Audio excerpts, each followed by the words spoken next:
안녕하세요. 인사이트 코리아입니다. 미국 대도시 한복판에 한복을 입은 전 세계 각국의 사람들이 대거 나타나 화제를 모으고 있습니다. 이들은 하나같이 어딘가를 향해 줄 서 있었는데요. 수십만 명의 외국인들이 한복을 입고 한 장소에 몰려든 이유, 지금부터 알아보겠습니다. 잠들지 않는 사막의 도시 라스베가스. 세계 엔터테인먼트의 수도라 불리는 이 도시에 형형색색의 한복을 입은 사람들과 뙤약볕에서도 한복을 입으려고 몇 시간째 줄을 선 사람들로 북적이고 있습니다. 화려한 전통 문양이 곱게 수놓아진 치마와 조선시대 머리 장식, 갓, 심지어 왕의 복시까지 눈에 띄네요. 마음에 드는 한복을 갖춰 입은 이들은 가마 안에 들어가 인증샷을 찍기도 하면서 즐거운 시간을 보내고 있습니다. 이 수많은 사람들이 하필 세계적인 관광도시로 유명한 라스베가스에서 한복을 입고 모여있게 된 사연이 무엇일까요? 바로 방탄소년단이 며칠 전 그래미 어워드에 이어 총 나흘간 라스베가스에 머물며 대규모 콘서트를 진행하고 있기 때문입니다.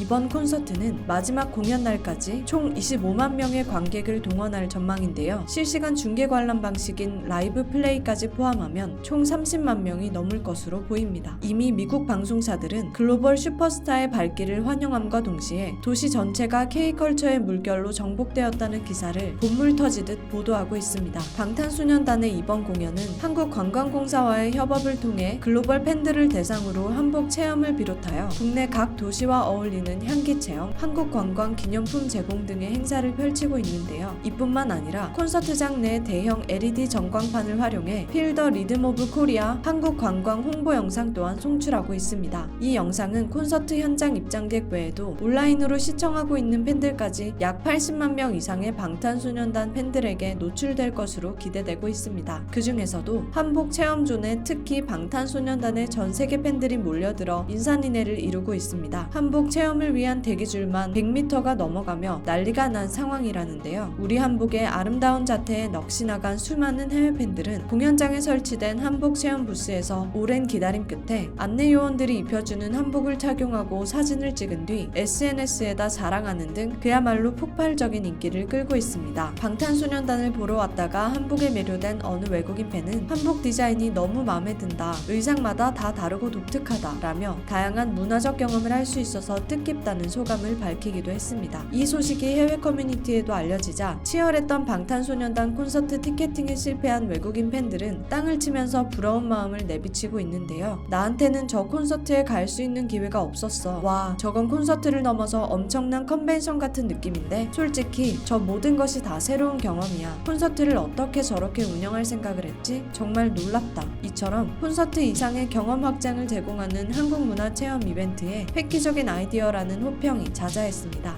또한 사진 속 한복이 아름답다는 반응도 가득했죠. 진짜 귀엽네요. 저도 한번 입어보고 싶어요. 나도 입어보고 싶다. 한복 모양이랑 사이즈가 되게 다양한 것 같아요. 보기 좋아요. 저 한복들 진짜 예쁘네요. 핑크랑 라일락 무늬와 색상은 봄 기운이 느껴져서 더욱 좋아요. 몇 년 전에 우리 학교에서도 한국 테마 행사가 있었어요. 그래서 나도 한복을 입은 적 있었는데 정말 신나더라고요. 정말 예뻤어요. 나는 한국인들이 왜 그렇게 한복에 진심인지 알 것 같아요. 말 그대로 너무 예뻐요. 그리고 나도 한복을 직접 입었을 때가 훨씬 더 재미있었어요. 이 경험을 사람들이 시도해보고 즐기고 한국의 영향력을 확산시킬 수 있도록 하다니 정말 대단한 일이라고 생각해요. 한복을 입는 것은 매우 즐거운 일입니다. 여러분들 만약 한국을 방문할 기회가 생긴다면 서울 경복궁 근처의 한복 대여점에 가서 한번 경험해보세요. 한복을 입고 궁궐을 돌아보면 매우 즐겁고 멋진 사진들을 얻을 수 있어요. 한복이나 한복에서 영감을 받은 옷들 있잖아요. 블랙핑크 의상 같은 거요. 이런 것들이 세계적인 유행으로 자리 잡았으면 좋겠어요. 등등. 심지어 한국인들보다 더 한복에 진심인 모습을 내비치기도 하고 한복을 입어본 경험이 있는 다른 외국인들도 꼭 입어보라며 추천하는 댓글을 남기기도 했습니다. 그 와중에 한국에서 주도하는 이벤트 말고도 미국 학교 자체 내에서 한국을 테마로 하는 행사를 열기도 한다는 사실은 새삼 놀랍기도 한데요. 우리나라의 문화적 위상에 대해 다시 한번 실감이 되는 대목입니다. 한복 체험 부스 이외에도 라스베가스는 지금 올림픽과 같은 BTS 축제의 열기가 절정을 맞고 있습니다. 한국 놀이, 한국 음식, 한국 문화로 도시 전체가 뒤덮이고 있는 상황이기 때문이죠. 세계 3대 분수쇼 중에 하나인 벨라지오 분수쇼에서는 방탄소년단의 다이너마이트와 버터, 워터 음악에 맞춰 화려한 물줄기가 장관을 이루고 있으며 공연장에서부터 라스베가스 중심부 지역까지 5km에 걸친 거리는 거의 서울을 방불케 하는 K푸드의 향연장이 펼쳐졌다고 합니다. 한식 가게들도 빠르게 늘어나고 있는데 한 예로 많은 한국인들이 즐겨 마시는 바나나 맛 우유로 만든 도넛도 엄청난 히트 상품으로 떠오르고 있습니다. 바나나 맛 우유는 한국에서만 판매되다가 점차 글로벌화되고 있는 상품으로 최근 라스베가스의 한 도넛 가게가 한국에서 직접 공수해온 바나나 맛 우유로 반죽한 BTS 도넛을 판매하면서 선풍적인 인기를 끌고 있는데요. 트위터 등에는 BTS 도넛을 자랑하는 사진들이 연이어 올라오고 있고 왜 한국인들은 바나나 맛 우유를 좋아하는지 궁금해하는 질문도 늘어나고 있다고 합니다. 또 비빔밥은 많은 외국인들이 원체 좋아하는 음식이지만 이번 BTS 시티에서도 승리자가 될 것으로 보입니다. 세계 최대 음원 플랫폼인 스포티파이는 10억 스트리밍을 달성한 아티스트에게 기념 접시를 선사하는데 방탄소년단이 이를 달성하고 받은 접시에 비빔밥을 담아먹는 장면이 포착되었기 때문입니다. 이 영상이 올라간 뒤 구글에는 비빔밥 검색이 폭증했고 이에 따라 각종 해외 매체들은 비빔밥의 레시피부터 시작해서 먹는 방법, 문화 등을 보도하기 시작했습니다. 이미 프랑스와 영국 등에서는 비빔밥이 유명하지만 그야말로 비빔밥 유행이 다시 한번 전 세계적 현상이 된 것입니다. 이와 같이 K푸드 역시 세계적인 음식으로 거듭나고 있는 차에 방탄소년단이 지목한 LA의 한 식당은 몇 시간씩 줄을 서서 기다려야 하는 명소가 되는 등 이번 라스베가스에서도 이런 현상이 반복될 전망입니다. 방탄소년단이 즐기는 한식 요리들을 엄선해 코스로 제공하는 메뉴도 최고급 호텔 내 레스토랑에서 운영되는데요. 미슐랭 셰프가 직접 만드는 이 메인 코스 메뉴에는 김치볶음밥, 갈비찜, 짜장면, 한국식 프라이드 치킨, 매운 소고기 라면이 들어있고 에피타이저로는 비빔국수, 김치부침개, 김밥, 모듬 튀김이, 후식으로는 빙수와 붕어빵, 아이스크림 등이 구성되어 라스베가스를 찾은 글로벌 팬들의 기쁨이 배가 될 예정이라고 하네요. 외신들은 코로나로 인해 경기가 침체되었던 라스베가스 도시에 활력을 넣어준 방탄소년단과 한국 문화산업에 감사함을 표하는 한편 순식간에 미국을 감탄한 이 어마어마한 영향력에 혀를 내두르고 있습니다. 미국의 폭스뉴스에서는 이건 거의 비틀즈 센세이션을 능가하는 수준이라고까지 언급했죠. 문화의 힘을 제대로 보여주는 방탄소년단, 그들의 파급력이 앞으로 또 어떻게 한국 문화의 부흥으로 이어져 전 세계를 놀라게 할지 기대가 되네요. 지금까지 인사이트 코리아였습니다. 감사합니다.